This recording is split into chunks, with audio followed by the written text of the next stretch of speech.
Buenas tardes a todas, a todos, a todes. Después de ese mole extraordinario que nos ha dado el Museo Reimaginado, yo espero que todas y todes tengan la energía para estar aquí. Nos hizo falta el mezcal, pero bueno, veremos si por la tarde se pone la cosa un poco más alegre, ¿no? Pero quiero decirles que es un enorme placer estar en este evento. En la mañana, Elaine Human decía que está ella y estamos entre los gigantes de los museos. Imagínense para mí lo que es moderar una mesa con gigantes de los museos, de la narrativa. Yo soy una abogada de derechos humanos y claro, todo lo que yo veo en mi vida, la interpretación de mi vida es a partir de si voy a una ciudad, si tomo un avión, si estoy en un evento, cómo lo vinculo con los derechos humanos. Y esta mesa tiene un extraordinario vínculo con los derechos humanos y creo que por eso también me han invitado. Quiero presentar a nuestros oradores del día de hoy, pero no sin antes decirles que lo que queremos de esta primera parte, de esta parte A de la mesa, es hacer una conversación, es una mesa de diálogo y además de que ellos hablen, la idea es que ustedes también hablen. Así es que a mi derecha, a mi extrema derecha, está Marília Bonás del Memorial de Resistencia de Sao Paulo, Brasil. Gracias, Marília. Y bueno, vamos a aplaudirle a la gente, ¿no? Vamos a animarnos. Aquí a mi derecha está Christy Coleman del Museo de la Guerra Civil de los Estados Unidos. Welcome, Mexico. Jorge Melguizo a mi izquierda, que, o sea, eres como un superstar, ¿no? O sea, yo hablo con él porque tengo que decirles que para preparar esta sesión yo hablé con ellos previamente y claro, con Marília fue rápido, con Christy fue rápido, hoy desayuné con Jorge, pero con él era como hora y media y yo, ¡ay, no me digas! Y así es que a ti te voy a dar un mensaje especial. Ahí está Clara, que es la persona que va a cuidar del tiempo. Clara es la que te va a decir que solo tienes de 8 a 10 minutos para hablar. Bien. Y te pido que le hagas caso. Clara, bien. Muchas gracias por ese trabajo y gracias Jorge por estar aquí. Y a mi extrema izquierda está Jorge Humberto Gálvez, el director del Museo Casa de la Memoria Indómita de México. Muchas gracias, Jorge. Hoy desayuné con él y hemos pasado desde el desayuno hasta todo el traslado para acá y ha sido una conversación increíble. Ha sido una pena que los conozca como con tan corto tiempo, pero ha sido increíble conocer a estas personas que hacen un trabajo extraordinario de preservar la memoria histórica, de ciudadanizar los espacios públicos, de cambiar las narrativas existentes y de hablar de conceptos tan extraordinarios como la necropolítica. Y quiero comenzar contigo, Marília. ¿Qué es esto de la necropolítica que tú trabajas? ¿Cómo lo llevas a tu trabajo cotidiano y para qué? Bueno, voy a probar agua. Un poco, agarrar, no, apuntador. El apuntador. Pero aquí hay agua. La presentación. Bueno, muchas gracias. Me gustaría saludar a Tipa y a todos ustedes que están acá. Voy a hablar en portuñol intermedio 2, entonces, bueno, muchos errores probablemente, pero tengo un guión que, claro, va a nos ayudar a controlar el tiempo también, pero trabajo en el Memorial de la Resistencia de São Paulo, es un lugar muy importante que trata de la memoria de la dictadura en Brasil, y hoy vivimos en un contexto brasileño con muchas amenazas, revisionismo, negacionismo. Sé que muchos de ustedes están viviendo también lo mismo. Entonces, la idea es cómo conceptualmente podemos pensar en estrategias de resistencia dentro de los museos. Entonces, contestando a tu pregunta, un poco pensar por qué. Entonces, ¿por qué es aceptable en el orden mundial que algunas personas mueran y otras no? ¿Por qué algunas tragedias son más visibles que otras? ¿Por qué ciertas partes de la humanidad tienen que luchar para sobrevivir mientras otra parte acumula riqueza? ¿Qué es ser civilizado? ¿Qué es ser ciudadano? ¿Quién es el sujeto de derechos? ¿Quién delibera sobre el derecho a la vida? Entonces estamos hoy viviendo un poco sorprendidos, pero no tanto, una nueva trivialización, bueno, portuñol, del mal.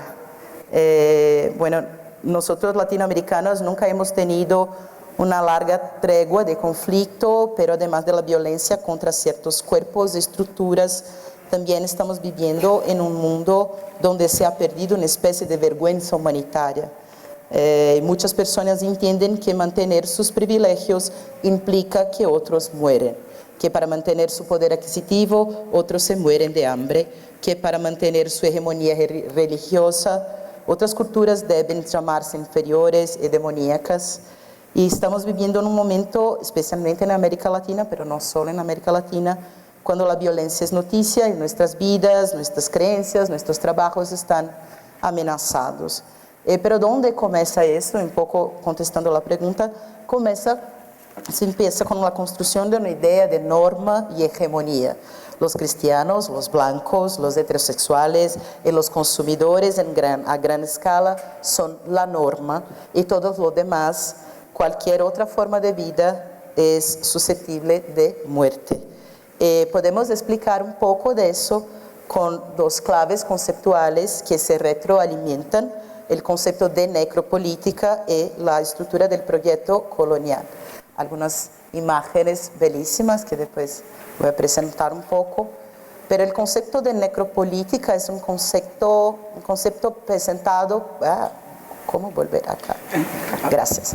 Por Achille Mbembe, que es un filósofo camerunés, que habla que la máxima expresión de la soberanía reside en gran medida en el poder y la capacidad de dictar quién puede vivir y quién debe morir, razón por la cual matar o dejar vivir constituyen los límites de la soberanía, sus atributos fundamentales. Y para pensar en necropolítica, en quién debe vivir, quién debe morir, tenemos que pensar en el proyecto colonial, que es algo como la estructura, la base para todo el conflicto que vivimos en Latinoamérica, pero no solo en Latinoamérica. El proyecto colonial se organiza en tres ejes. Acá un resumen de los escritos de Grada Quilomba, que es una filósofa también, una artista, la deshumanización, la capitalización de la naturaleza y la militarización de las relaciones humanas. Entonces, cada uno de esos ejes permite que la deshumanización permite esclavizar, matar y dejar morir.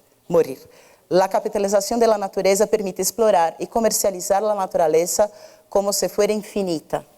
Y la militarización de las relaciones humanas impone la violencia como una forma de mantener jerarquías y normas que fueron creadas, que no son naturales. Bueno, después. ¿Dónde están los museos en esto? Un poco lo que Américo habló por la mañana de los museos, su involucramiento en las cuestiones contemporáneas, cómo pensar eso. Entonces también tenemos que pensar un poco lo que es el mundo líquido. Los museos nacen como espacios de cristalización de identidades y conocimientos hegemónicos. Los museos fueron lugares donde se establecieron la norma y el otro, lo civilizado y lo exótico, la ciencia y la superstición. Fueron durante siglos instituciones que sirvieron al proyecto colonial. Afortunadamente, los museos están hechos por personas y no todas las personas entienden el mundo de esta manera. Entonces, desde la década de 1950, los museos se han entendido como un lugar para la educación y después, en los 70, desde la Declaración de Santiago, lugares para el desarrollo comunitario. No entanto, sin embargo, la estructura de casi todos los museos hasta el día de hoy sigue siendo estrictamente colonial, ¿no? Bueno, los directores, los curadores, ya hablamos hoy de esto también, son los reyes de las opciones sobre lo que le vale, lo que no vale. La preservación aún funciona desde la perspectiva de los objetos raros o caros y las exposiciones a menudo se miden por cuánto pueden vender y ganar dinero, desarrolladas a partir de la idea de que uno debe enseñar las verdades, traer cultura al pueblo como si el pueblo no produciese, no fuese ya productores, sujetos de sus culturas. Bueno, claro que la excepción son siempre los proyectos educativos, pero sabemos que los educadores son el personal técnico peor pagado en las instituciones y a menudo tienen objetivos cuantitativos que no les permiten desarrollar su trabajo con calidad. Entonces, este escenario del museo se confronta con el escenario del mundo líquido, como se habla Zygmunt Bauman, en que tenemos mudanzas, cambios paradigmáticos de remitente-receptor, de identidades plurales, de comunidades que pueden ser virtuales y no son más territoriales, autoridades, ¿quién son las autoridades? Entonces todos hoy y tenemos un nuevo paradigma de participación que también cambia la relación con los museos.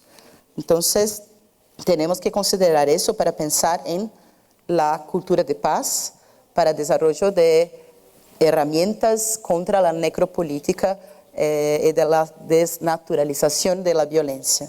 La cultura de paz se estructura también en 3 ejes: rechazar la violencia, liberar la generosidad y escuchar para comprender. Tenemos algo como algunas herramientas que podemos, algunas bases teóricas, bases de valores para luchar contra la necropolítica por la humanidad, por la paz. Entonces, dedicar su museo al diálogo. La participación es algo fundamental, pero no es algo como invito a participar solo en este trozo, en esta parte del proceso, en todo el proceso, en nada de mí, sin mí. Entonces nosotros en museos estamos muy acostumbrados a hablar de experiencias personales de otros como objetos y no como sujetos. Entonces tenemos que garantizar que no se hable de nadie sin la persona, los herederos, los representantes de este contexto, pero hacer de eso una acción. Y podemos pensar entonces cómo hacer eso, un poco estrategias muy rápidamente para hablar de eso. Entonces, hacer de tu audiencia interna la primera audiencia, todos los equipos. Y cuando hablo de los equipos, no son los equipos técnicos de investigadores, de conservadores, pero quien trabaja en la limpieza, en la seguridad, bueno, y cómo se escucha este equipo, comprende la rutina y por qué este museo no pertenece a tu propio equipo, vas a entender un poco de la potencia y de lo que tienes que desarrollar en tu contexto. Escuchas regulares. Nosotros hablamos demasiado, escuchamos poquísimo. Entonces, escuchas regulares son el faro, el termómetro de la pertinencia del museo en la sociedad. Que a veces las escuchas, podemos hacer las escuchas con la audiencia interna, no hay necesidad de que hacemos la escucha con todos, el tiempo todo, pero cómo hacer con la escucha sea una metodología constante de la base del museo.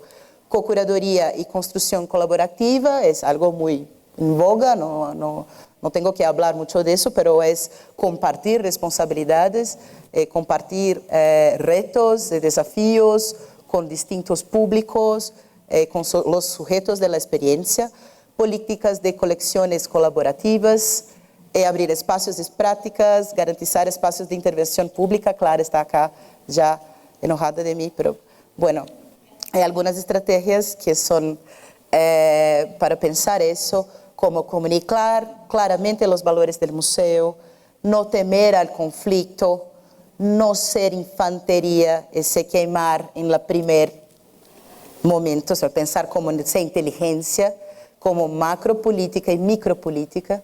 Entonces pensar en estos niveles de resistencia y de actuación. No seas mesiánico. Lo gran problema de los museos de derechos humanos es el mesías blanco, como la superioridad. Yo soy superior, voy a ayudar este grupo de indígenas pobrecitos. No seas mesiánico, pero no huyes de la pelea. Y actúa, invita a la acción. Los museos tienen que desarrollar metodologías de acción para fuera de tus muros, de sus instituciones. Entonces, un poco como una respuesta, pero una pregunta, una provocación en este contexto. Bueno, acá en Brasil, bueno, meu Deus do céu, pero vuelve a todo. Después, se consegue. Gracias. En Brasil, después de las elecciones, fue algo como ninguém solta a mão de ninguém. Y aquí el crédito de las imágenes. Bueno, y gracias, obrigada. Thank you.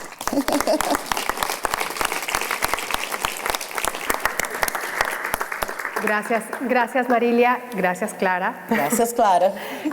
Yo les sugiero que vayamos pensando en preguntas, qué le queremos preguntar a Marilia en un segundo momento. Y la intervención de Christy está muy vinculada con algunos de los temas de Marilia, porque cuando yo estuve conversando con Christy para preparar esta intervención, tú hablabas sobre la importancia de los cambios de las narrativas. Intuí como una especie de lucha hacia las narrativas más preponderantes, y también nos gustaría muchísimo saber cómo llevas esto al museo que diriges. Y creo que tiene un vínculo muy estrecho con lo que tú dices, Marilia. Absolutely. So thank you. So one of the things that we absolutely had to do, and for those of you who probably don't know, the museum that I run, the American Civil War Museum, is actually the merger of two museums. I was CEO of the American Civil War Center, and we merged with the Museum of the Confederacy. Now, the American Civil War Center was established in 2006 in the United States as the first museum to explore the American Civil War from Union, Confederate, and African American perspectives in 2006. Okay? The Museum of the Confederacy was established in 1896, and it was established to preserve, protect, and to defend the Confederacy against all enemies, foreign and domestic. But anyway, in the 1970s, however, the museum professionalized, the Museum of the Confederacy professionalized and became a museum about the Confederacy. So these two museums came together during the sesquicentennial of the American Civil War in the United States, which was being commemorated. In Richmond and in Virginia, we decided to do a little bit more. We didn't want it just to be a commemoration of the American Civil War. We also wanted it to be a commemoration of emancipation. Because part of the challenge in the United States is that the Confederate narrative of what this war was about, in fact, has owned the narrative of the Civil War. As in fact, when I tell people that I am the CEO of the American Civil War, they say, oh, the Confederate Museum? Like, no, the American Civil War Museum. We talk about the whole thing. And so when these two organizations came together, it was very clear that not only were we starting from scratch, meaning we had to really think through our mission, our vision, and the values as the organization. And one of the values that we set forth right from the beginning was that we knew that we could not be sidelined to the issues that were going on in our communities. We were seeing increasing conversations around the importance of Confederate symbols in the public landscape. There were continuing issues of violence and police brutality against communities of color, particularly African Americans, and all of this, we believed, was very much tied to this contested history. And at the end of the day, we knew that we would never get right with each other until we got the history right. And so for us, that meant we had to really break down and have conversations with the public about how they viewed the American Civil War. And needless to say, the majority of the folks said, oh, well, it was about states' rights and the right of states to determine their own practicality. Well, really, it was about the right of states to own people. And the election that fractures our nation in 1860 was really not as black and white as most maps would have you believe, with all of the Republicans being the party of Lincoln, being in red on this map, and then the Confederates and Confederate sympathetic being the green, and then the gold being those border states that would take more than 1 or 2 votes to make a determination of where they would land. In fact, the actual election map of 1860 looked like this. And we wanted to share this kind of information with our new public in saying, look, very few things are ever as directly polarized as you think. There was no such thing as a unified South, and there was no such thing as a unified North. What it was a system and a a reality that people were living from day to day, and their loyalties and their transitions also happened during the course of this period. So the first thing that we knew we had to do was just start breaking down the mythology around the war in our programming. We started pulling out of our archives, because see, that's the beautiful thing about having the Museum of the Confederacy as one of our founding institutions, is because they had everything the Confederates thought was valuable to remember. So it was their words, their letters, their diaries, their meetings, and without a doubt, they made very clear why they were going to war, and that was to keep their slaves and to establish a republic built on the idea of white supremacy and the inferiority and the proper place of African-descended people as slaves. And they believed this so much that they started to spread that throughout the world, because they believed they would win, because they were the world's 6th largest economy at the start of the American Civil War. 90% of the world got its cotton from the American South, and they believed that they would find partners, and they believed they would expand. And so this was not just a United States issue, it became a global issue, because the impact would fall into Cuba, it would fall into Mexico, it would fall into Argentina, and Brazil would be countries that would be impacted by this confederado mentality during this period. And there are some communities of ex-pates, of ex-Confederate patriots, who their descendants live in Latin America today. So, moving on. So the lost cause is what our museum had to fight against. The lost cause was established by the mothers of invention, as we call them. These women literally were the ones who went throughout the South and gathered all of this material and determined that they were going to start putting up monuments to the Confederate war dead. And this did not happen immediately after the war. This is actually 25 years later, when there's a spike of building these monuments after there is a reconciliation, if you will, between the white North and the white South to rebuild the nation. And so there is less resistance to these statuary going up in public places. And more often than not, they're going up in courthouses and public squares, where people congregate, and they are used both to intimidate and to inspire this idea of white supremacy. And so our museum, again, was sort of being formed in the midst of this backdrop, because communities around the nation were calling us, knowing that we had an expertise, knowing that we had an extraordinary archive and collection, and saying, what does this mean? What did this piece, how did it actually come into being? And some of this stuff was pretty straightforward. In this example that I give you, in memoriam, no nation rose so white and so, what is it, I can't say, so full of, pure of crime. And here they're talking about the Confederate nation. Others, this woman, Mildred Rutherford, established a system of controlling the narrative around the Civil War. She sends this out to schools and communities throughout the South through the network of the United Daughters of the Confederacy that made clear that any textbook had to have the narrative that they said, otherwise it would be rejected. Any book, any textbook, anything that did not say that the Confederates were right would be rejected. And this carried the day into the 1970s.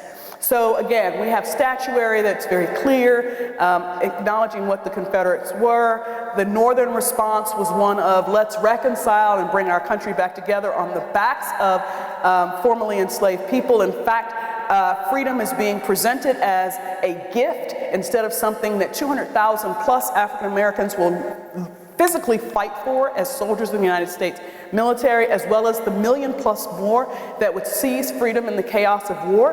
But again, they are deemed as just the recipients of freedom versus advocates of. And then of course we have to deal with the role of popular culture in the United States for continuing to perpetuate these mythologies. And this is all of what we work against. So our museum, our goals were pretty simple. We wanted to connect with today's visitors. We wanted to provide an opportunity to challenge those broad myths. We wanted to engage visitors with the actual artifacts themselves. We wanted to showcase that it was fractured as a nation, but we also needed to modernize the space. We did not want our museum to look like every other history museum known to man. No browns, no tans, no blues, right? So we wanted to create spaces that were dynamic and to showcase our collections and to showcase these stories. We also used, as you can see from these images, we also decided to colorize some images because we wanted them to see the colors of the people involved. This was not just a black and white issue, but there were native indigenous cultures, there were, again, there are Mexican Americans that are fighting for the United States, there are Cubans that are in this as well, we have media of varying types that do powerful performance, and more important, this entire exhibit, in addition to its content, was developed through what we call emotional mapping. We deliberately chose sections that were gonna, can I say this word, piss people off.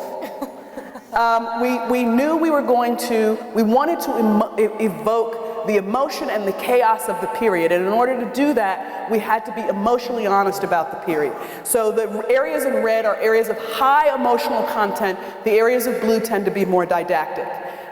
Again, we took famous imagery that people thought they knew, and we converted them with this this new technique of colorization, that people were able to see details in these traditional images that they had not seen before, and they gave a power to the show. Where we built our new museum was actually around the ruins. Those ruins became the centerpiece, if you will. We built a case around those, and our museum is actually built in the hillside to fit more amazingly on the property. So that's how we changed the narrative. That's how we worked hard to stop sort of the emotional and intellectual violence that has been perpetuated on America for 150 years around the American Civil War. Wow.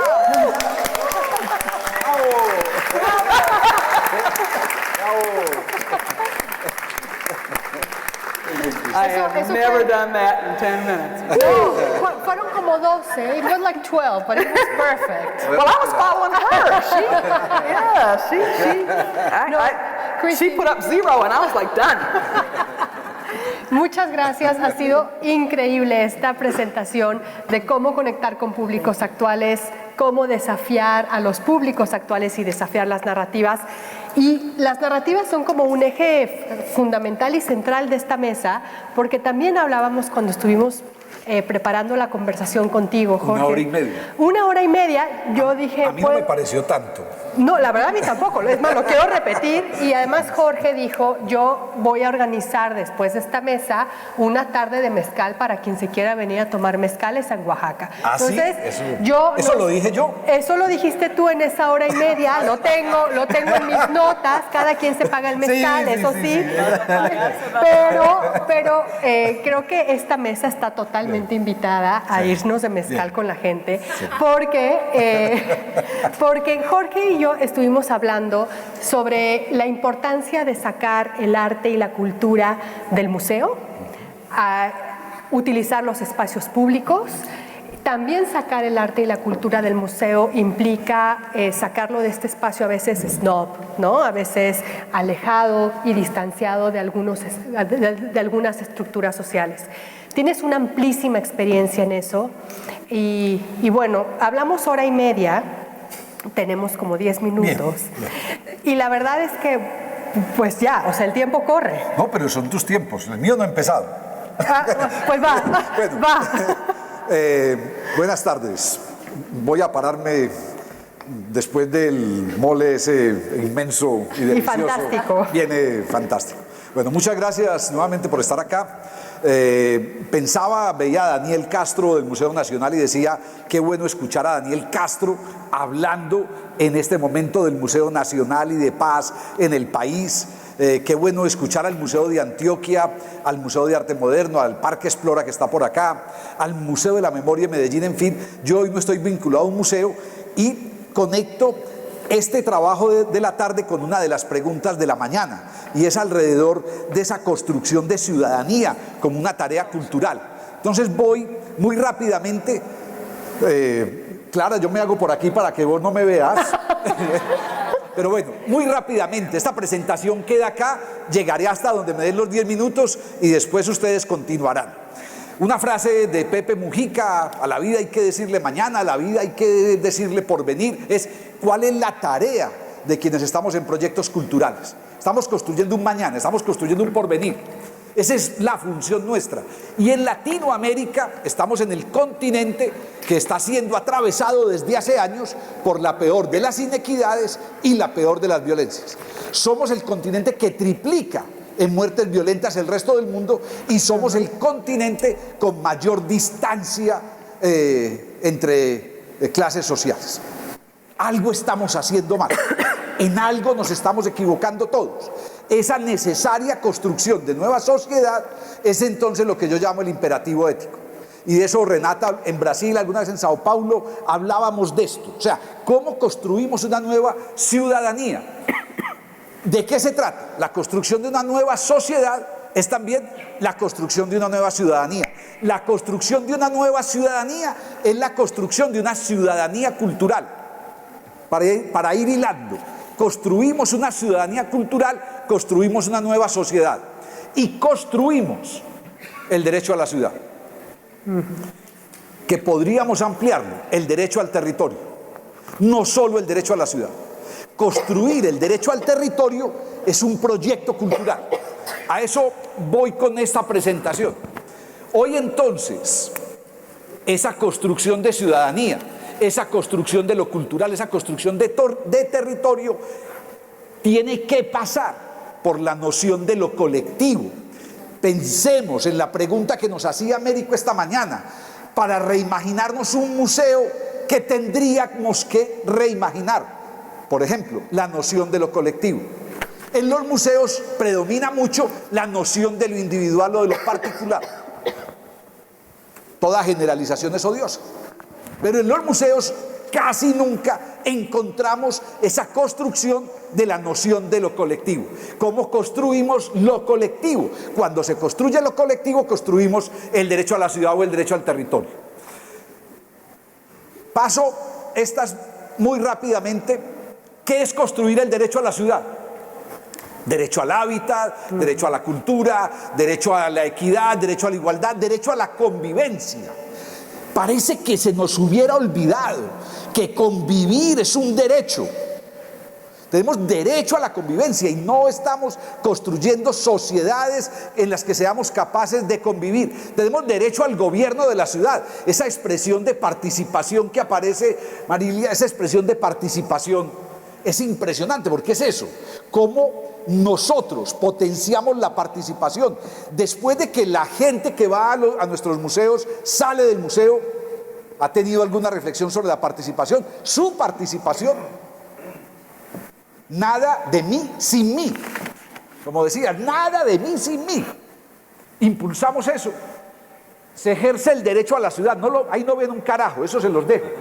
Se ejerce el derecho. Yo no sé por qué se bajó el tamaño, era grande, pero bueno, se ejerce el derecho a la ciudad con participación política, con libertad, con derecho a la justicia. O sea, ¿de qué estamos hablando? Un proyecto cultural, Fernando, un proyecto cultural en tu territorio o en el mío tiene que ser eso. Tiene que propiciar el derecho a la seguridad pública, tiene que propiciar el derecho a la vivienda digna, el derecho al trabajo. Es que no estamos cambiando la cultura, estamos cambiando la sociedad. Cultura ciudadana, en una definición de Corpo Visionarios, una entidad de Bogotá, simplemente 2 o 3 renglones: la tolerancia y el aprecio a la diferencia, el uso de medios diferentes a la violencia para resolver los conflictos, la confianza en los demás. Construimos un proyecto cultural cuando construimos confianza. Pero miren, la anterior, la definición de un exalcalde, esta es la definición de un rapero, de un hip hopero de Cali. Me encanta. ¿Qué es cultura ciudadana, Clara? ¿Dónde tenés tus letreritos para esconderlos? Cultura ciudadana: amar a la ciudad con hechos, amar al territorio con hechos. Me disculpo con las traductoras, deben estar... yo me acelero. Bueno. Cultura ciudadana es resistencia, cultura ciudadana es reivindicar lo cotidiano, cultura ciudadana es gestionar lo prosocial. Eso es cultura ciudadana. De eso estamos intentando hablar en Medellín. Cultura ciudadana es encontrar respuestas colectivas a los dilemas colectivos. Somos una sociedad, Latinoamérica, que tumba, que excluye todo lo que no es capaz de entender. Todo lo que se sale del marco lo tumbamos o lo excluimos. ¿Cómo entonces construimos una sociedad que escuche, que interpele, que se deje interpelar? Una sociedad donde la diversidad exista y no sea simplemente una declaración, donde esa diversidad, antier hablábamos en la organización con la que trabajo, con Fama, sobre la necesidad de respetar la diversidad religiosa en Colombia, porque los que somos ateos o casi ateos o muy ateos, ya no sé cuál es la calificación, tendemos a descalificar a los religiosos y nos burlamos de la religiosidad. ¿Cómo eso se convierte también en el primer respeto por diversidad? En la creencia del otro. Al fin y al cabo, la creencia es lo más individual que existe. No se trata entonces de emprender el rescate de unos valores. Hay 3 minutos, Clara. No se trata de emprender el rescate de unos valores, se trata de construir nuevos valores. La construcción de valores es un proyecto cultural. ¿Cuáles son los valores además que nos tienen donde estamos? Es decir, que nos tienen jodidos. ¿Cuáles son los valores que no hemos sido capaces de construir como sociedad? Pero también podría decirse de otra manera. Se trata de emprender colectivamente, desde todos los escenarios territoriales, la construcción de otra memoria que nos permita enfrentarnos con nuestra historia presente, pasada y salir airosos. Términos, además, de un escritor colombiano, William Ospina. Se trata de redefinir unos valores. Solo lean las subrayadas: la vida, la libertad, la integridad, la humanidad, la riqueza que se da en la diferencia, la vida digna. Esta mañana se dijo esa palabra en el primer panel: dignidad. ¿Cómo construimos la dignidad? Paso muy rápidamente: apreciar la vida propia y aprender a vivir con el otro. Cuando a mí me preguntan hoy cuál es el sentido de un proyecto cultural, respondo con eso. Hay 1000 definiciones de cultura. Yo me quedo con esa: cultura para apreciar la vida propia y aprender a convivir. Esos deberían ser los desafíos fundamentales, además, en Latinoamérica. También podría decirse de esta manera: los proyectos culturales, las políticas culturales nos deberían servir para generar la apreciación por la propia vida y para aprender a vivir con los otros. Estamos necesitados de eso. Parece simple, pero es el desafío mayor para mí de un proyecto cultural. Y algunos de esos desafíos, y termino: la convivencia pacífica, fortalecimiento de lo público, enfrentar la inequidad, la diversidad territorial y poblacional, el desafío de construir una nueva ciudadanía, de construir una nueva sociedad, donde la participación sea esencia y no herramienta. Nuevamente, traductoras, qué vergüenza, las mato. Y estamos hablando de paz y yo matando a las traductoras.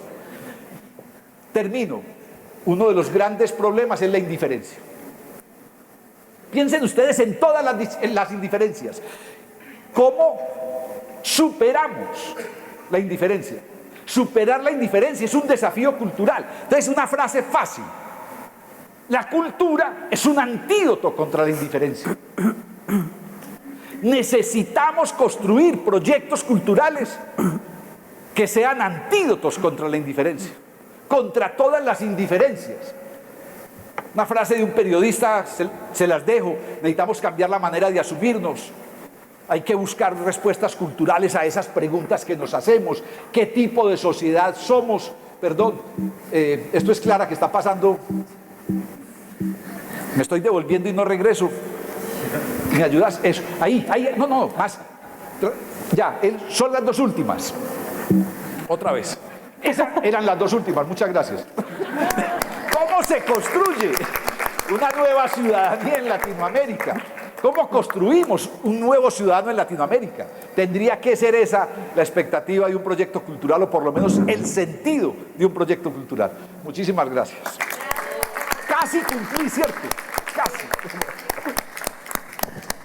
Muchas gracias, Jorge. Me quedo con dos frases tuyas.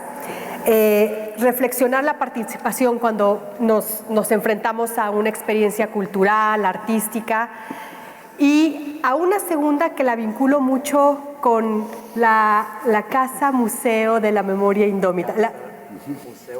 Museo Casa de la Memoria Indómita. Salir airosos de enfrentarnos de nuestra vida pasada y presente. Y eso es lo que hace de manera fantástica este museo que tú diriges, Jorge. Quienes se queden por la Ciudad de México tienen que ir a la Casa Museo de la Memoria, Museo Casa, bueno, o sea, si lo buscan en Google les va a salir bien, Museo Casa de la Memoria Indómita, porque yo tuve la oportunidad de estar el sábado y para las personas que vivimos y somos de México, es un trozo de historia lo que nos cuenta el museo, que no nos cuentan ni en la escuela, ni nos cuentan en la universidad, nos cuentan las voces distanciadas, que a veces tampoco las queremos escuchar. Y gracias por ese trabajo extraordinario de rescatar una parte de la historia de México, una parte muy dolorosa, muy invisible, y que hoy, con la crisis de personas desaparecidas en México, viene muy a cuento que nos cuentes del Museo Casa de la Memoria Indómita. Muchas gracias. Bueno, pues muchas gracias a ustedes. ¿Sí se escucha? Sí. Muchas gracias a ustedes, camaradas, bienvenidos, y me siento como anfitrión también, porque se tienen que hacer visibles muchas partes de la historia de México que no ha sido visible hasta nuestros días. Antes de continuar, yo pediría que pudiéramos pasar el video, por favor.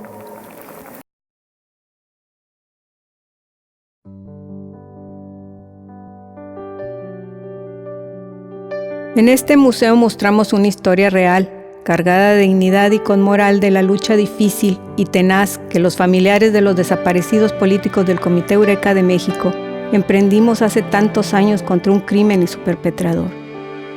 Lo llamamos Casa de la Memoria Indómita porque aquí contamos lo que los malos gobiernos de este país no quieren que se sepa. Nuestra arma ha sido siempre la memoria de la sociedad, que resguarda claros y diáfanos los hechos violentos de un aparato represivo formado hace más de 47 años y que inició en América Latina la desaparición forzada. Este crimen que ha ofendido tanto a la conciencia de la humanidad y violado todas las leyes. Durante todos estos años, cientos de ciudadanos han sido encerrados y torturados en las cárceles clandestinas que hay en las bases navales y campos militares del gobierno mexicano. La desaparición forzada siempre ha sido una política y terrorismo de Estado. La desaparición forzada, cruel y feroz delito continuado que no prescribe si no se sabe el paradero de la víctima. Deseamos que cada visitante a esta casa de memoria salga convencido de actuar con firmeza para que ningún gobierno, ni nadie, nunca más cometa este crimen en la faz de la tierra.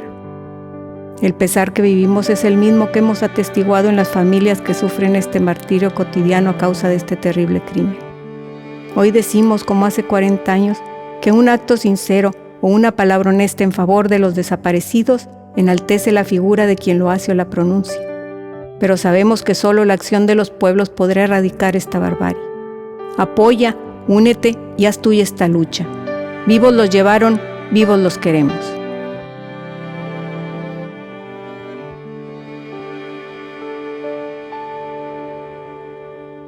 Los desaparecidos que se buscan con el color de sus nacimientos, el hambre y la abundancia que se juntan, represión estudiantil en México,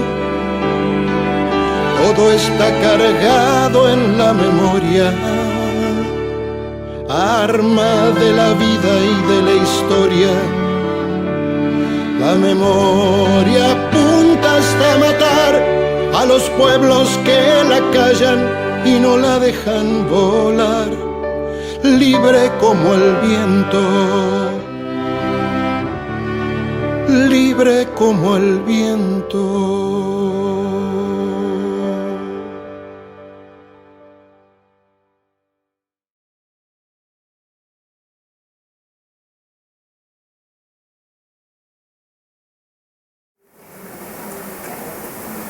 Aunque no esté presente el curador, es un compañero. Ahí está, por favor, de pie.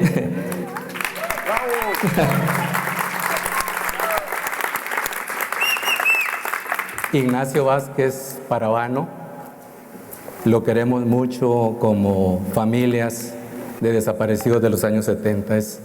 Es un hermano,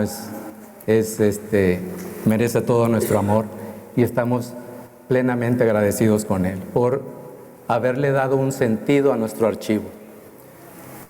No somos un museo institucional, en lo que a nosotros respecta no lo vamos a permitir, porque cuando se es la institución te limita el discurso.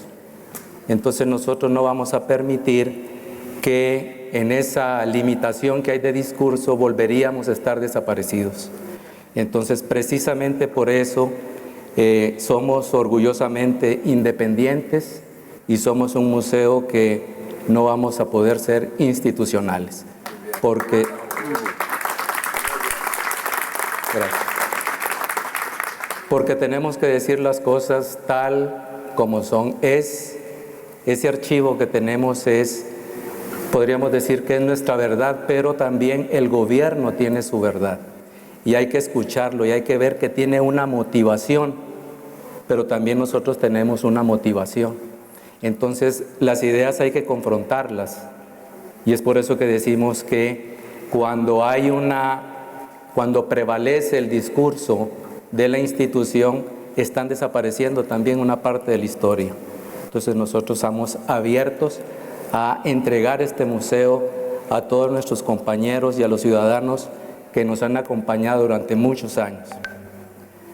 Bueno, el contexto en el que se dan las desapariciones en México, según las pruebas y los datos que nosotros tenemos, datan de 1969, cuando el discurso era la Guerra Fría. Todo aquel que era el adversario o el oponente era señalado como comunista y empezaron las desapariciones en este país.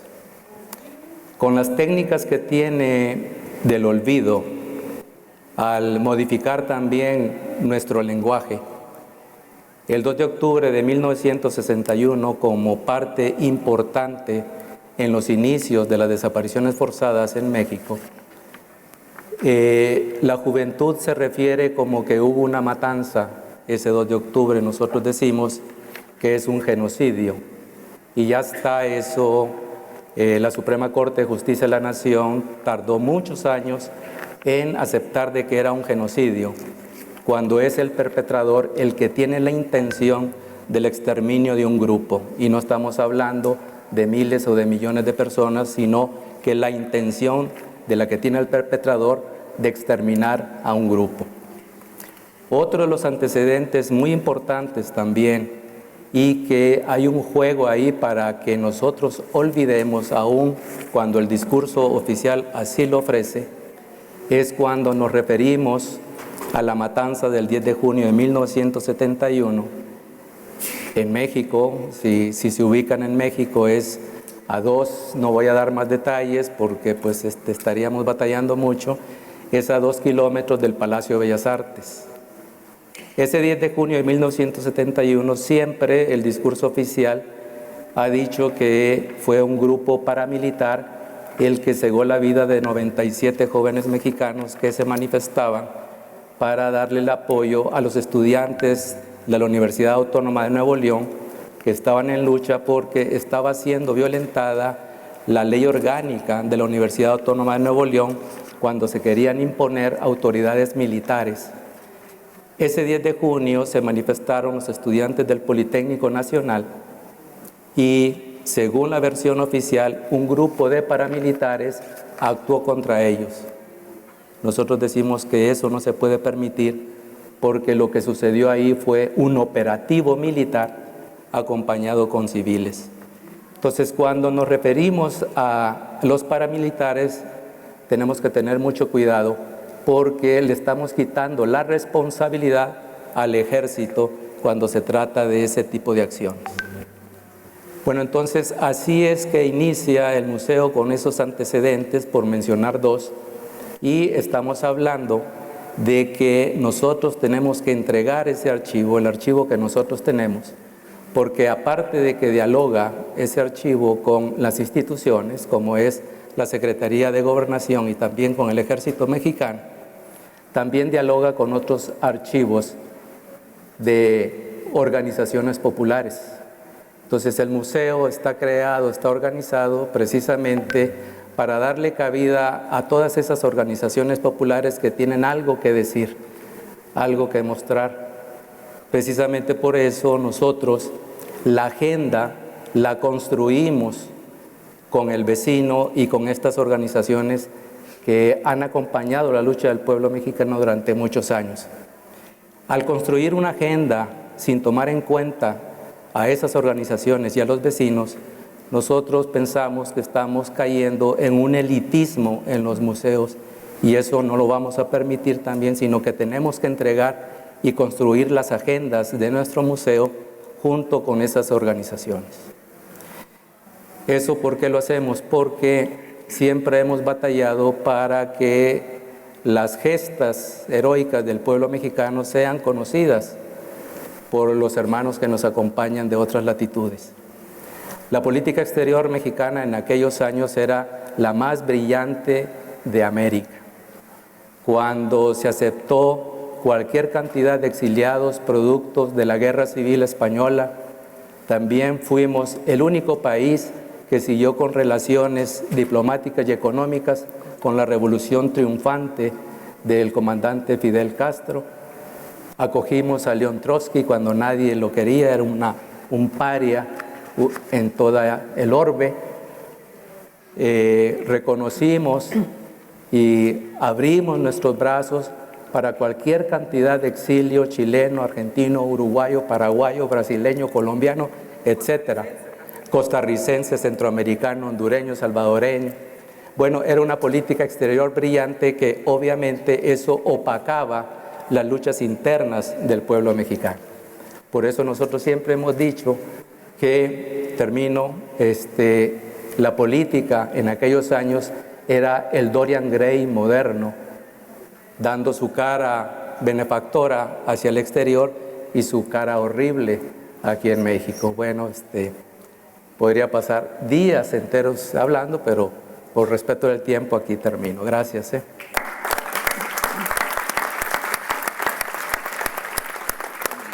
Muchas gracias, Jorge. Gracias de nuevo por preservar la memoria en un país en una gravísima crisis de derechos humanos como la que atravesamos en México. Creo que es un museo que tenemos que ir y que tenemos que rescatar todo el tiempo y que además, siendo independiente como es, da una narrativa que pocos espacios en la Ciudad de México y en México dan. A mí me gustaría abrir el espacio para que comentarios y para preguntas del público. ¿Qué les parece que abramos unos minutos de comentarios, de preguntas, que seamos muy precisas, muy precisos en lo que quieran comentar o preguntar? ¿Y quién se anima? Porque muy bien. Comenzar. La compañera. Por favor, siempre hablen al micrófono, así se puede grabar. Hola a todas, todos. Mi nombre es Paulina Roblero, soy jefa de Comunicaciones y Públicos del Museo Chileno de Arte Precolombino. Quería preguntarles cómo abordarían ustedes. Nosotros en estos momentos estamos pasando por una situación sumamente compleja. Hay un movimiento social que nace a partir de los estudiantes secundarios con el alza del pasaje del metro y eso gatilló una explosión. Yo creo que es un resplandor más que un estallido social, porque Chile despertó, que es uno de los lemas, donde la desigualdad social ha sido un tema tremendo y la palabra dignidad se ha resignificado y la palabra pueblo también se ha resignificado, palabras que estaban prohibidas desde la dictadura. Y hoy en estos momentos, cuando tenemos una violencia policial desatada, donde el gobierno no le pone freno, donde estamos viendo que hay violaciones a los derechos humanos de manera permanente, hay personas, más de 200 personas han perdido sus ojos por disparos directos a la cara en manos de la policía, mujeres han sido violadas, una cosa bastante horrorosa. En medio de este momento que estamos enfrentando, hay un apagón cultural también. Hay muchos espacios, nosotros como museo estuvimos cerrados las primeras 2 semanas, porque además estamos ubicados frente a tribunales y la sede de Santiago del Congreso. Y hay muchos otros espacios, muchos vecinos, museos. El Museo Nacional de Bellas Artes se encuentra cerrado desde el 18 de octubre. Entonces, les pregunto a ustedes, desde su experiencia, o cómo podríamos reflexionar, cómo trabajadoras y trabajadores de museos podemos enfrentar esta situación y darle frente a este apagón cultural que estamos viviendo, muchos espacios han tenido que reprogramar sus horas de funcionamiento. Nosotros estamos cerrando más temprano porque hemos podido reabrir, pero las salas de teatro, por ejemplo, también están haciendo funciones más temprano, están buscando una manera de poder estar al servicio de la ciudadanía. Pero ¿cómo ustedes de su experiencia han visto esto cuando en estos momentos hay un tema presente, violento y grave, y una violación sistemática de los derechos humanos, en el que los museos y los espacios culturales pueden ser presentes del diálogo ciudadano y generar instancias de participación? ¿Cuáles pueden ser las vías de escape o las vías de participación? Eso, gracias. Muchas gracias. ¿Alguien más quiere? Podemos recoger otra pregunta para acá. Gracias. ¿Quieres contestar esa pregunta? Hola, buenas tardes. Soy Vivian Cárdenas del Colegio Nacional de México y mi pregunta tiene que ver con las temporadas de paz, que claramente nunca es una paz generalizada porque si no, ni siquiera existirían iniciativas para fomentar una cultura de paz y estrategias contra la necropolítica, pero ¿qué nos ha faltado en esos momentos que sí han existido, donde no ha habido una situación tan convulsa como ahora, ¿no? ¿Cómo volver a los museos? ¿Cómo volvernos menos flojos o menos indiferentes en momentos en los que no es tan apremiante hacer tantas estrategias y tantas acciones para avanzar hacia momentos menos difíciles? Muchas gracias. Dejo el espacio abierto para una tercera pregunta y retomamos acá los comentarios. Gracias. Hola, buenas tardes, Sol Enaro del MUAC. A mí me hizo mucho sentido algunas de las cosas que se plantearon aquí y también en la mañana. Por un lado pensaba cuando nos preguntamos por cómo reimaginar, digamos, nuestro lugar profesionalmente, políticamente, desde los espacios donde intervenimos, pensaba en lo cerca que estuvimos en el caso de México, de que, digamos, la custodia de la memoria estuviera en manos de la Secretaría de Gobernación, con la Ley General de Archivos, ¿no? Entonces también eso me hace pensar también en relación a lo que dijo Gálvez, ¿no?, en la memoria indómita, como esos otros espacios en los que tenemos que también estar atentos para que no nos tuerzan y nos imposibiliten también ese acceso a la memoria. Por otro lado, pensando también en lo que dijo Canclín en la mañana sobre restauradoras con glitter y otra vez el caso de memoria indómita, me hace siempre reflexionar sobre cómo podemos pensar los museos hacia el futuro en relación a las movilizaciones actuales, el lugar que puede tener eso, digamos, en términos de políticas de la memoria y esta discusión siempre peleaguda entre el adentro y el afuera de la institución, ¿no? O sea, entiendo la posición desde luego de la Casa de Memoria Indómita, pero los que trabajamos en instituciones, por ejemplo, públicas como el MUAC, me pregunto como qué lugar tenemos que tomar al respecto y qué posición tienen ustedes ante ello. Y me va a permitir leer una frase de Marcelo Expósito que a mí me ha ayudado mucho a pensar. Dice Marcelo: la memoria, como la justicia o los derechos, no solamente forma parte de las luchas por nuestra identidad, sino también de las luchas por los bienes comunes, las luchas por defender aquello que es de todos. Por eso, cuando hacemos oscilar las luchas por la memoria en torno a si deben de ser institucionalizadas o no, de alguna manera estamos perdiendo de vista el problema principal. ¿Cómo hacer de la memoria un bien común que necesita ser cultivado, cuidado, preservado y reproducido? Desde este punto de vista, la memoria, como cualquier bien común, es una práctica que atraviesa las divisiones de la institucionalidad. Es una práctica que puede y debe darse poniendo en relación el adentro y el afuera de las instituciones. Entonces, ojalá que puedan comentar al respecto. Muchas gracias. Pues dejo un poco la discusión con ustedes, ¿no? Lo que la compañera de Chile pregunta me parece una discusión muy fundamental y clave en un contexto latinoamericano de protesta social que prácticamente en todo el Cono Sur, ¿no? ¿Dónde está el rol de los museos? ¿Dónde está el rol de los trabajadores del arte, de los museógrafos? ¿Cómo reportan en tiempo real las violencias? ¿Cómo las interpretan o cómo las reinterpretan? ¿Qué hacer? A ver. Bueno, tengo un poco una experiencia porque trabajo en un memorial que es público también. Entonces las amenazas de censura con la institucionalización es algo real y que tenemos que considerar. Pero después de las elecciones, año pasado, empezamos un cambio de estrategia de comunicación, un cambio de estrategia. Entonces, parte como la resistencia existe en la oscuridad, en el juego de sombra y luz.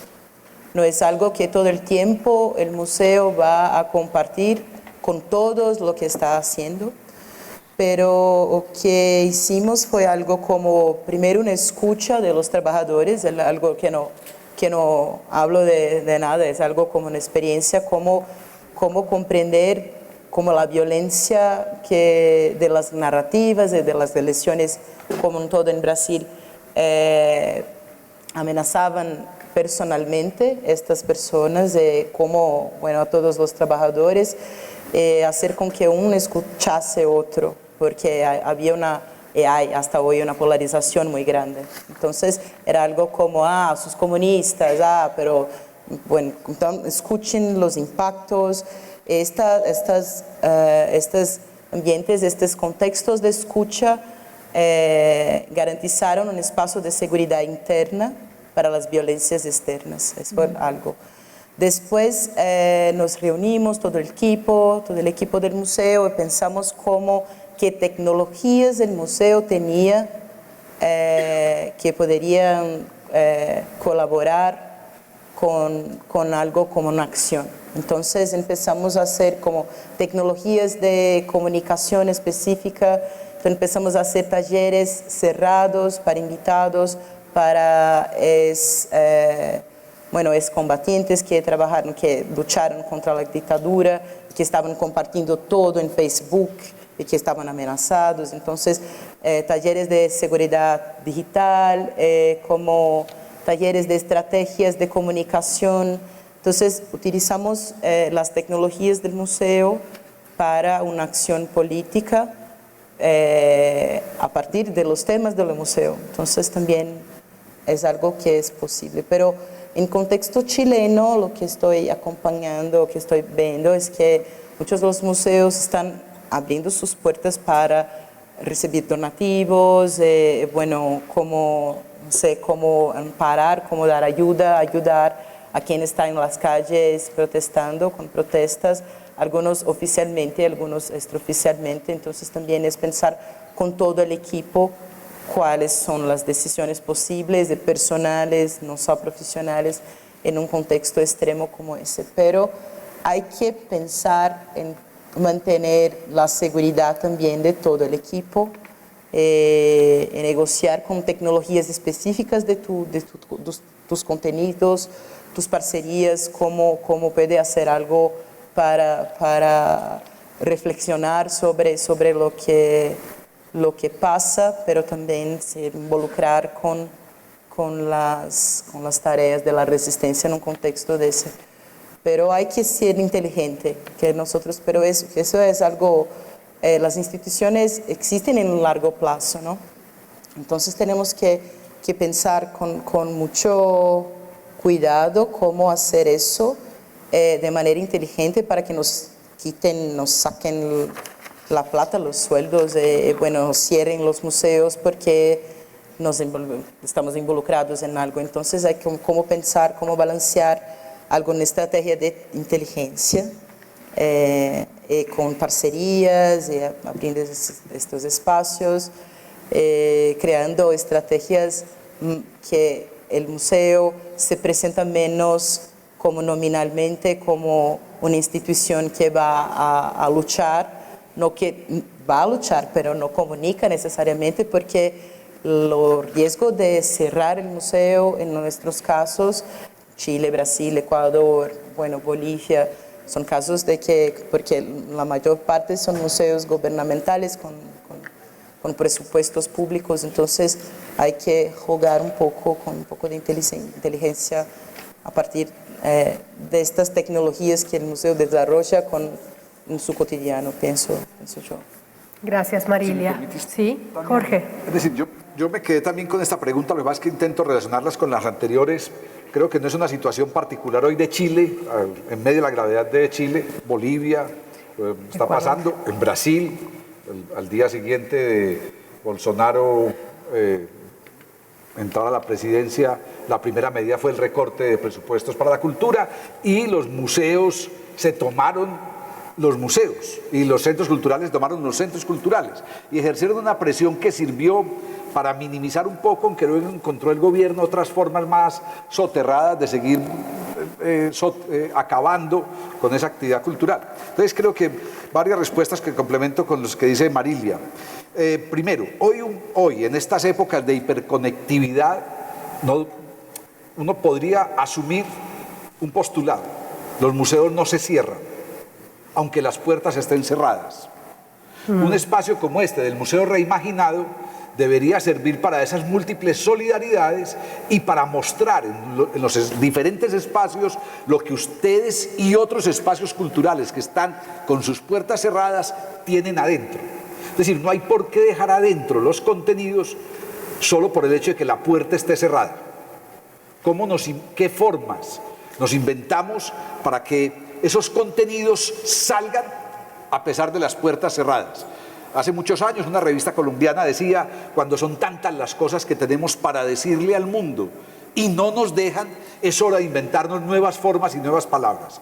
¿Cuáles son las nuevas formas? ¿Cuáles son las nuevas palabras?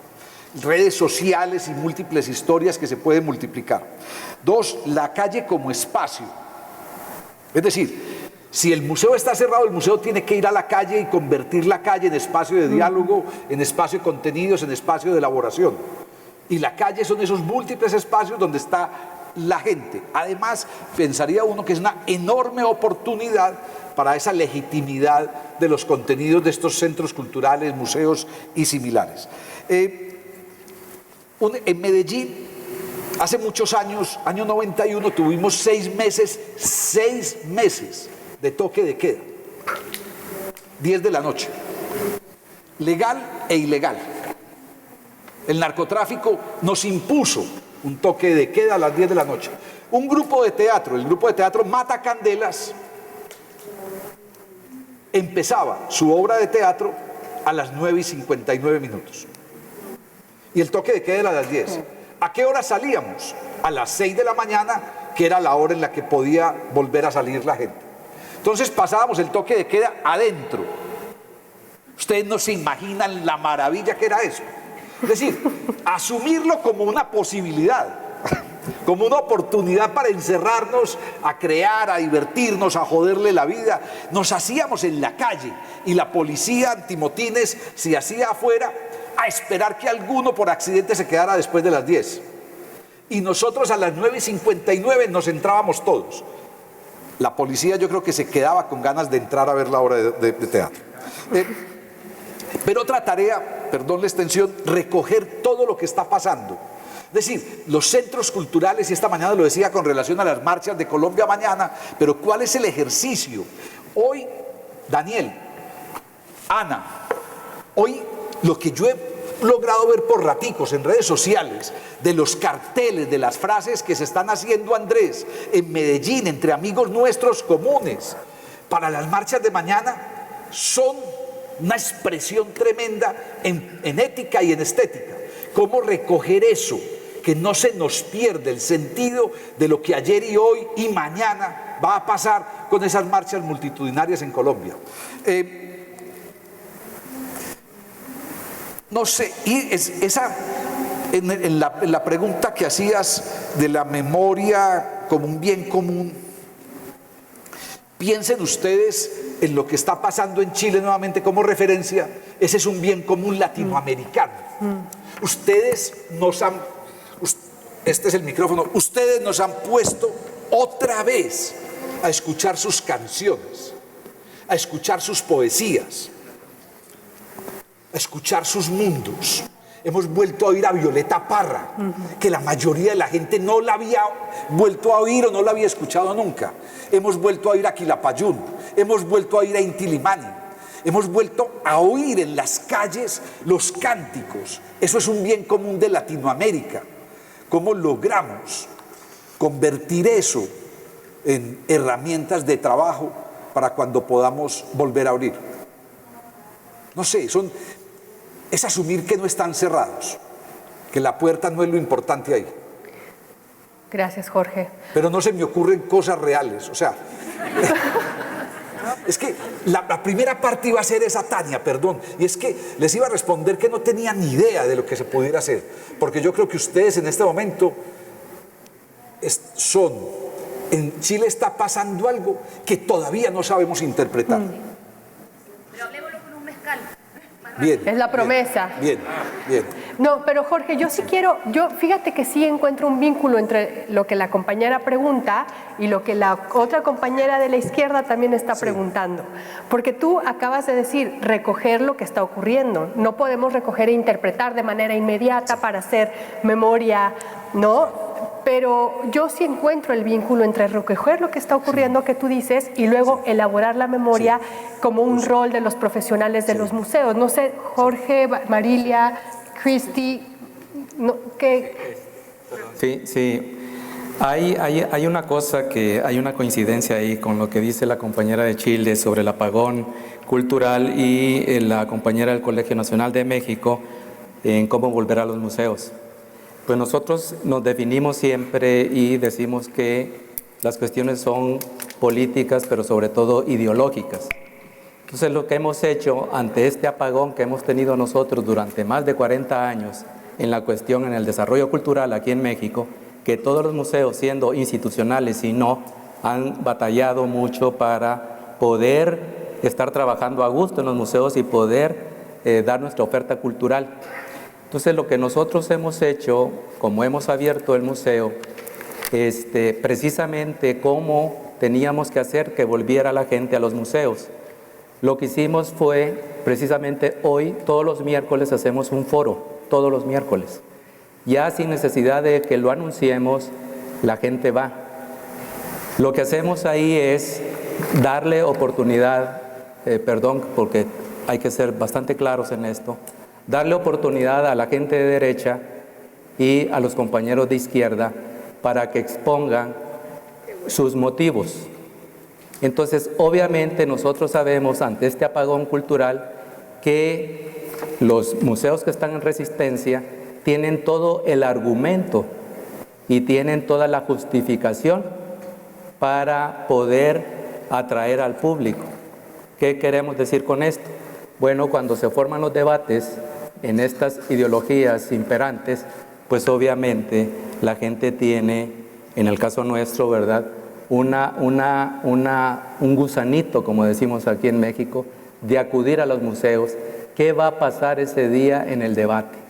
Precisamente ahorita, a las 7 de la noche de todos los miércoles, hacemos ese debate, lo hacemos abierto. Y cuando la situación lo amerita, abrimos ese debate, porque a veces el tiempo es muy escaso, abrimos ese debate los sábados.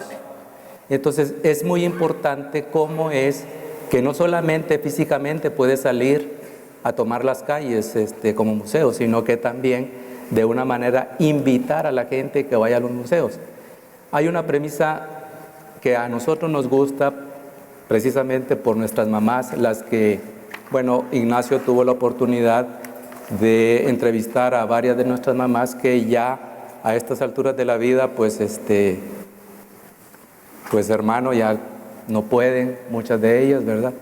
Entonces lo que ellas nos decían cuando andábamos en la militancia de muy chavitos, que teníamos que ir a la montaña, o sea, pasamos cualquier cantidad de marchas, o sea, lo que tenemos registro, que son más de 3,000 marchas las que tenemos registradas en el museo, pero llegaría el momento en que no podríamos ir a la montaña, entonces la montaña tendría que ir a visitarnos.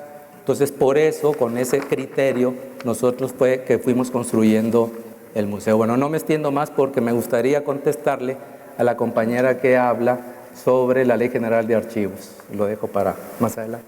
A ver qué dice. Chile regresó a Latinoamérica. Bienvenidos.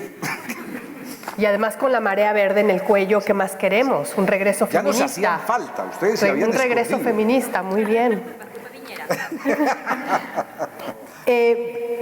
¿Algún comentario más? Es que a mí me han surgido algunas dudas respecto a lo que tú has dicho de recoger lo que está pasando. Y yo lo que les quiero preguntar es a qué se enfrentan los museos cuando deben de recoger o tratar los temas de violaciones a derechos humanos, del miedo, de las atrocidades.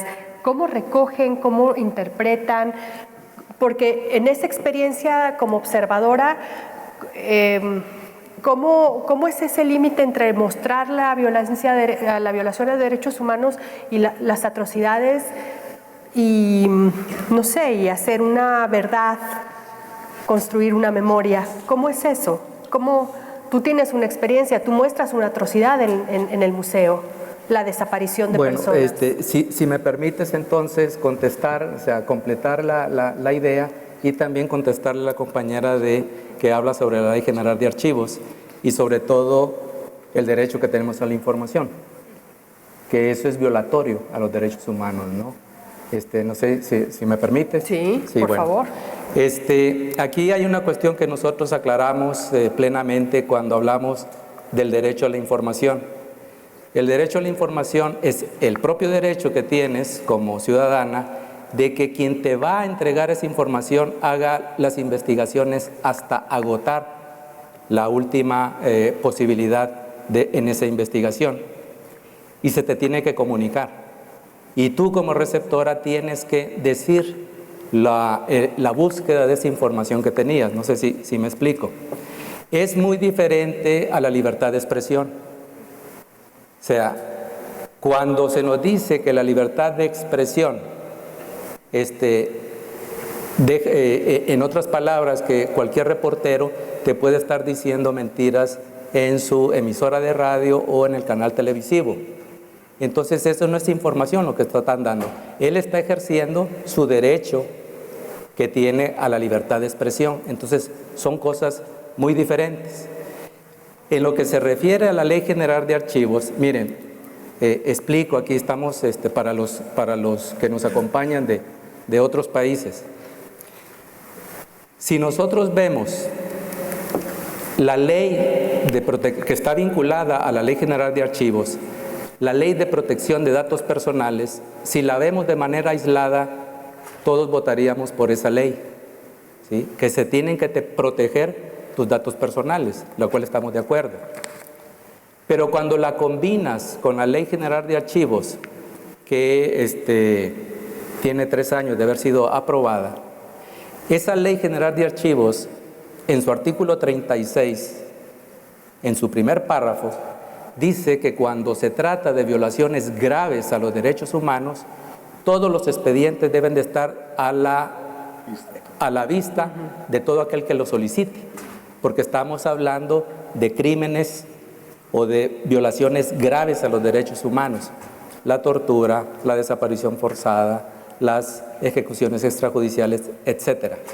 Pero en su segundo párrafo lo combinan con la Ley de Protección de Datos Personales. ¿A qué me refiero? El segundo párrafo habla sobre los datos sensibles. Si esos archivos tienen datos sensibles, entonces la información va a estar reservada por 70 años. Entonces, ¿qué estamos diciendo? ¿Quién va a decir cuáles son los datos sensibles? El Instituto Nacional de Información. Entonces, ahí hay burócratas, con todo respeto, que no tienen la menor idea de lo que se está hablando cuando uno solicita esa información. Entonces, aquí hay una simulación en cuanto a la Ley General de Archivos. Entonces, nosotros como museo hemos combatido esa ley y tenemos gran esperanza de que ahora la Comisión Nacional de Derechos Humanos nos atienda para que ellos puedan hacer una controversia de ley y pedir que se derogue el segundo párrafo de la Ley General de Archivos. Entonces, son otros tiempos los que vamos a vivir, ¿no? En cuanto a la memoria, nosotros pensamos que cuando uno habla de memoria debe de hacerlo con bastante responsabilidad. Entonces está a cargo ahorita la Secretaría de Gobernación, o sea, en otros países hablan del Ministerio del Interior, ¿no? La Secretaría de Gobernación el 10 de junio de este año inauguró un memorial, Cerrada de Morelia número 8. Ahí en esa edificación estaba el director, ahí despachaba el director de la Dirección Federal de Seguridad, para que compañeros que no sean de México, para que entiendan, la Dirección Federal de Seguridad e Inteligencia Militar a cargo de la Secretaría de Gobernación y que viene funcionando después o sea, Lázaro Cárdenas instituyó esa Dirección Federal de Seguridad. Esa Dirección Federal de Seguridad tenía la atribución de hacer el espionaje y la investigación de los disidentes políticos, pero eso no lo hizo Lázaro Cárdenas. Después se fue desvirtuando para que se hiciera la investigación. Entonces, esa dirección que queda en Cerrada de Morelia número 8, para quienes conocen la Ciudad de México, es muy cerca al Metro Cuauhtémoc, a 2 cuadras del Metro Cuauhtémoc. Bueno, como es posesión ya de la Secretaría de Gobernación, le surgió, lo hicieron de manera atropellada, hacer un memorial. Imagínense nosotros, como Casa de la Memoria Indómita, estar en contra de la construcción de un memorial, pero la cosa, cuando la institución agarra ese tipo de tareas, lo hace de manera sesgada. En el caso de México, estoy hablando del caso de México, lo hace de manera sesgada. ¿Por qué? La Secretaría de Gobernación no investigó qué pasó ahí realmente. Gracias. ¿Sí? Les dijimos, tienen que tener, como es una edificación, los planos originales y los planos de intervención de este edificio, porque en el momento que hubo intervención en el edificio es el ocultamiento de pruebas. Sin embargo, la Secretaría de Gobernación no lo hizo. Entonces, para poder rescatar la memoria, nosotros decimos que tiene que ser una cuestión muy seria, ¿sí? Porque la memoria es la que va a dignificar la historia. ¿Sí? Entonces, esa es nuestra posición. Es una posición crítica, es una posición, puedes decir tú, que señalamos a quienes no están haciendo, según nuestra perspectiva, las cosas adecuadas en este país cuando se refieren a cosas de memoria. ¿Sí? Gracias, Jorge. Nos quedan 7 minutos y a mí me gustaría, si quieren tener algunas palabras finales, Marilia, Cristi, a manera de colofón, a manera de cierre, algunas reflexiones finales, o si alguien del público quiere hacer alguna reflexión final. El colega de Colombia. Paulina usó 2 palabras increíbles: destello y apagón. Y parece un oxímoron. Creo que el problema es que miramos el destello aparte del apagón. Y no estamos viendo la oportunidad de una cosa con la otra, independientemente de qué produce qué. Entonces, creo que la alternativa es cómo le otorgamos a ese apagón elementos del destello. ¿Qué aprovechamos de ese destello para que eso que vemos como inacción vuelva y reluzca, vuelva y brille? Y viceversa, es decir, no hay apagón sin destello. Porque pues una cosa, entonces es mirar siempre en la medida de lo posible esas 2 caras de moneda, porque lo que tendemos a hacer los museos es diseccionar, quedarnos con esta parte, profundizar, hacer 1000 acciones y mirar la otra y hacer lo mismo. Pero creo que tú traías la clave con eso que nos compartiste, y son 2 elementos, 2 palabras, 2 cosas tan poderosas, pero que poniéndolas en conjunto tienen que crearnos, tienen que permitirnos reimaginación. Gracias, Daniel. No vas a cantar. Es que estamos hablando de... No, muchas gracias por ese continuo que nos haces ver entre el destello, el apagón, la línea, que también tiene que ver con recoger los hechos, con preservar la memoria, con combatir las narrativas mainstreaming y evidentemente la necropolítica como un eje transversal. Quiero, acá hay alguien que allá Sí. atrás, una última participación. Muchas gracias. Claudia Saldívar, directora del Museo de la Solidaridad, Salvador Allende. Me siento para seguir hablando. ¿Del Salvador? Salvador Allende, de Chile. Perdón, discúlpame. No, yo quería compartir un poco la experiencia a partir de la intervención que hizo, la pregunta que hizo Paulina. Ya sabemos la situación que está pasando en Chile. Yo creo que hay un error hablar de un apagón cultural en Santiago. Es al revés. O sea, por un lado sí, los museos cerraron, pero tú ves en las calles todo el grafiteado, todas las intervenciones de arte en el edificio del Movistar, un colectivo tiró durante 4 días frases es donde se están sucediendo todas las manifestaciones, la palabra dignidad, acá no hay guerra, o sea, había un movimiento desde la cultura en estos días sumamente significativo. Ahora, las instituciones se han cerrado, y yo voy a contar la experiencia del Museo de la Solidaridad, y no quiero que se lea como un ego esto, pero yo creo que, bueno, cada uno trabajamos en nuestra línea, pero nosotros como museo ya hace 5 años venimos trabajando un tema de vinculación con el territorio que es muy importante, y eso nos permitió, una vez que sucedió el estallido social en Santiago, es poder al día lunes, esto pasó un día viernes, al día lunes nosotros ya habíamos emitido una declaración en donde no podíamos abrir el museo porque había estado de excepción y los militares estaban en las calles, pero sí pusimos a disposición el museo como una plataforma de diálogo y promovimos este diálogo, y desde el día martes ya estábamos haciendo cabildos en el museo, de la Junta de Vecinos, después de los apoderados de todos los colegios de Santiago, grupos indígenas. Entonces yo creo que si miramos los museos endémicamente como se trabaja siempre, sí, nosotros no estábamos mostrando las exposiciones, pero sí sacamos el afiche de la exposición de Teresa Margolles que se llevaba el público, decía, el capital se culea, y lo llevamos a las movilizaciones y la gente salió con los afiches a protestar.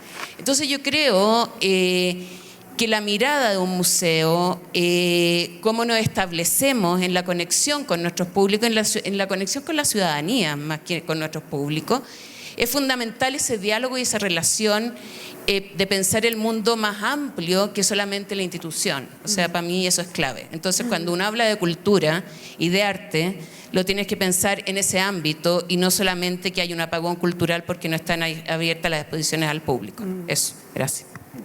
Muchas gracias, Claudia.